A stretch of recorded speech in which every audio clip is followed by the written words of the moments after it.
திருச்சிற்றம்பலம். திருநாவுக்கரசு சுவாமிகள் அருளிய தேவாரம் 4ஆம் திருமுறை, பண் பழம் பஞ்சுரம், தலம் திருப்புகலூர், பதிகம் 15, பாடல் 2, பாவநாச திருப்பதிகம்.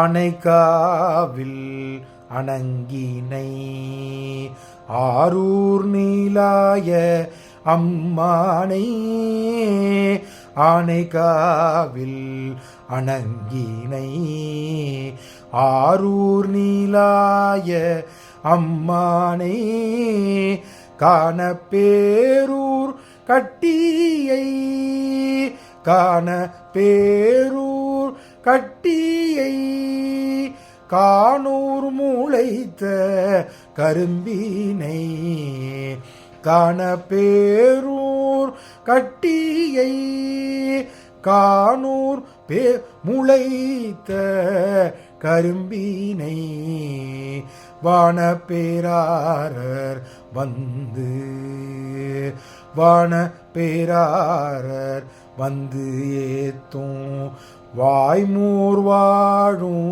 பலம்புரியை, வான பேரார் வந்து ஏத்தும் வாய்மூர் வாழும் வளம்பொரியை, மானக்கையிலை மழக்கயிற்றை, மானக்கையிலை மழக்கிழற்றை, மதியை சுடரை மறவேனே, மானக்கையிலை மழக்கிழற்றை, மதியை சுடரை மறவேனே, கையிலை மதியை சூடரை மறவேனே, கையிலை மறவேனே.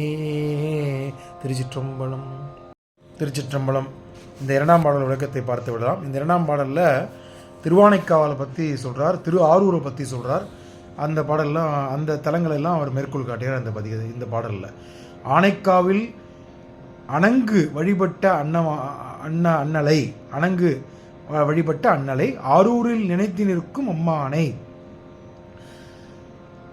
காணப்பேரூரில் விரையும் கரும்பு கட்டி போன்ற இனிப்பவனை, காணூரில் சுயம்பாய் முளைத்தவனை, வானவர்களால் புகழப்படும் தூய்மையான வெண்மையாகவும் இயக்கும் வாய்மூர் திருவாய்மூர் வாழும் வளம்பொரியை, பெருமைமிக்க கையிலை மலையில் வாழும் இளைய யானை போன்றவனை, சூரியவனை சந்திரனையும் இருப்பவனை, சூரியனாகவும் சந்திரனாகவும் இருப்பவனை, என்றும் என் மறவாலும் இருப்பேனே என்று இந்த பாடலை சொல்லி முடிக்கிறார்.